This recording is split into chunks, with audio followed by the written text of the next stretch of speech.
Hey guys, what's up? So for the first video that I made, I asked you guys, what should I do? Either the cosplay props, how I make costume, on review on anything. So a bunch of you guys said the props and the reviews. So what I did was that since I don't really have that much time right now to do a prop, I decided to make a review. And this week's review is Akame Ga Kill, which is a fantastic anime, but it will get you feeling really sad, really happy, really mad. Everything is on that show. So without further ado, here is Akame Ga Kill. I'll try not to give a lot of spoilers, considering I don't like that many spoilers, so it makes me mad. So I'll just give like a general overview on what the characters use and how they are. And I'll also do, what was it? Just like the first episode overview. Hopefully that can get you guys into wanting to see that show. So, Akame Ga Kill started in July and it just ended in December, I believe, 14, 16, I don't know, around there. So that's when I ended the show, so it's mostly going to be out of memory. The anime only consists of 24 episodes, so it's a really short anime, so you could literally watch it in a weekend. But I recommend not to. If you really don't want your feels to be toyed with, do not watch it all weekend. Don't. Unless you don't have any emotions, go for it. But other than that, this show definitely shows you how greed can really manipulate you and how power can take over your mind really fast and how bad it can be. It's about this group of rebels called the Night Raider, and it's about them trying to attack the Empire, which is a really corrupt place. The freaking king, not really a king, but it's a prince, like a little 13-year-old boy, and he's being like manipulated by his uncle. Well, it's a monarchy, so what more can you expect, right? So it's a really corrupt kingdom, and they have like their own certain group, which is called the Jaegers, and they try to attack Night Raider just so like their plans don't get ruined and blah. The city kind of reminds me of Attack on Titan. You know how like they have the richest and then the middle and the poor and a little outside. And in Akame Ga Kill, they have the Empire out way at the top, so it's kind of like a hill. So you can see the Empire, then the middle class, and the lower class, which is really weird. There's no comparison. Anyways, on the first episode, it's Tatsumi going off to the Empire. He doesn't know what's really going on there, other than that he wants to go work there so he can get money for his village.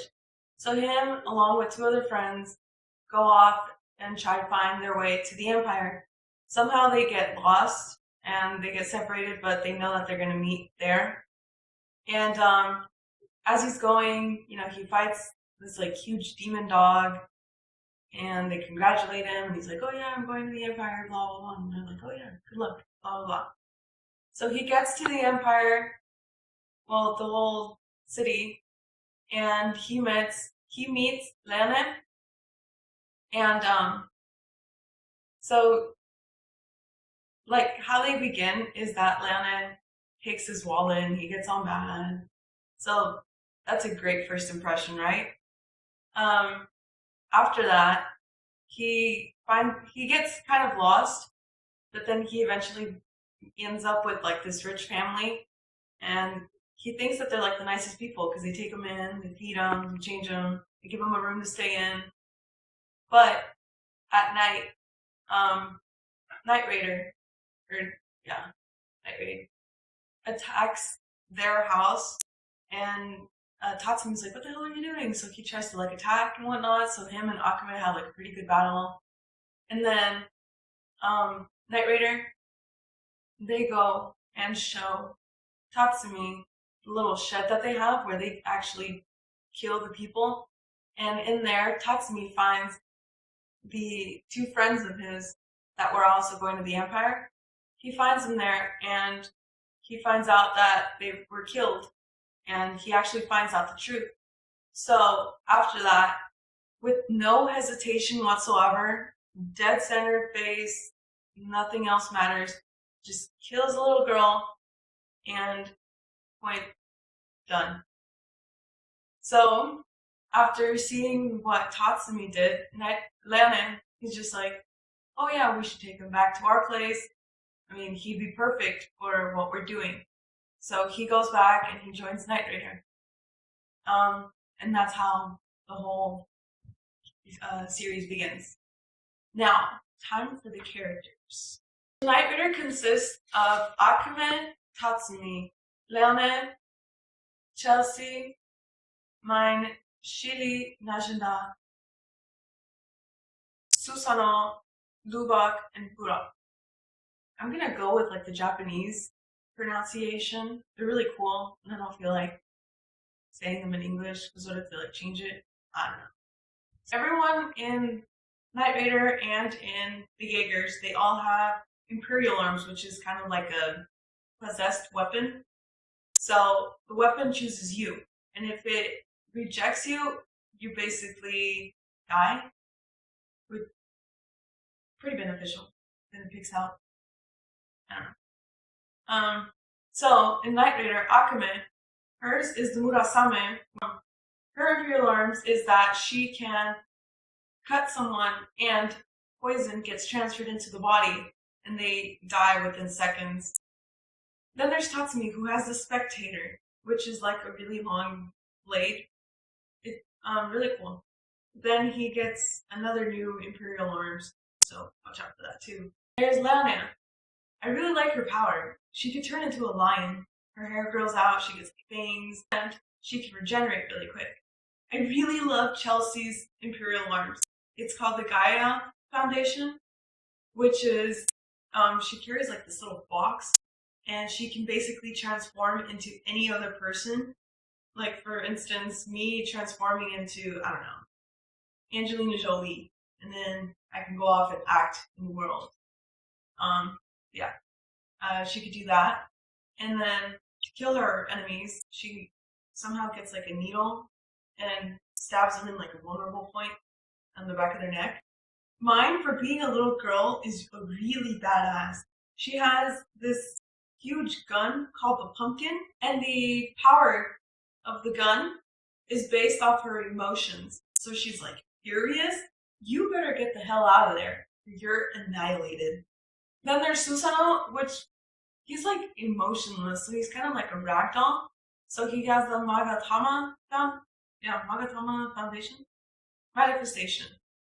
And he basically can fight really, really well. And if he gets injured, he can heal like that. He can also kind of like intertwine powers with the leader, Najanda, and he could become like this all-powerful person. Then there's Lubak, which he has the crosstail, which is basically gloves, and he has like these like strings that come out, and they're really cool because at plain sight you can't see them until you actually walk by and I don't know, your neck gets cut off. Yes, you can get the neck cut off just by walking. That's how like finely sharp they are. Then you can kind of make the strings turn and make a blade. And there's Burato. Oh god, he's so flamboyant. Burato. He uses the Incursio, which is kind of like body armor. He even has the helmet, everything. Really cool. And then he has like a huge staff, a huge blade. It's really cool. Then there's Najanda. She doesn't have an Imperial Arms, but she used to have mine's Imperial Arm, which is a pumpkin. Then we get off to the Jaegers. I hate those guys so much. Let's start off with the worst. No, second worst. With General Esdep. Oh, I hate her. Okay. So she's super, super powerful. And her Imperial Arms is that she drank like a demon blood. This blood which had the Imperial Arms kind of like melted in it, I believe. And turns out when she drank it, it accepted it. It accepted her, and she could basically transform anything into ice, even on thin air. Later on, she wants to have a boyfriend. I don't know, she wants to fall in love and see how it is. So they held an event where they have like a whole bunch of matches to see who's like the strongest. And believe it or not, Tatsumi wins everyone. And he becomes Ezra's lover. And he tries to like get inside information from them. Then there's Wave, which he uses the Grand Chariot, which is another Incursio, but much stronger. It's all the same armor, same everything, except that his is blue. Kurame, which is Akame's little sister. You'll find out what happens between them. And she uses a Yutsafsa, which is another blade, but she uses it. But she can also take out the people that she kills, she can get their souls into the blade or katana, and she later on uses them as puppets. So they get brainwashed into thinking that she's their leader, and they go off and fight for her. She's just like sitting there eating her cookies. Then there's Run, which is an angel boy. He doesn't really appear as much in the fighting scenes. He can grow out wings and fly for a very limited amount of time. And the wings, somehow like the feathers go out and they can stab people. Then there's Dr. Stylish. He wants to make everything beautiful. So his Imperial Arms is the Perfector, which basically he can heal people really, really, really fast. And later on, he turns into like this demon and he just becomes ugly. Really ironic. But that's his power. And there's Bowles, which is like the nicest guy on the Jaegers. I swear to you, the nicest but most evil looking one. He wears like a mask and he has like little things to like breathe in the air and the eyes, and shirtless. And he cooks for the Jaegers. Bowles kind of reminds me of Pyro from Team Fortress 2. Just because like they both like fire and they both wear the mask and they're always like being hyper.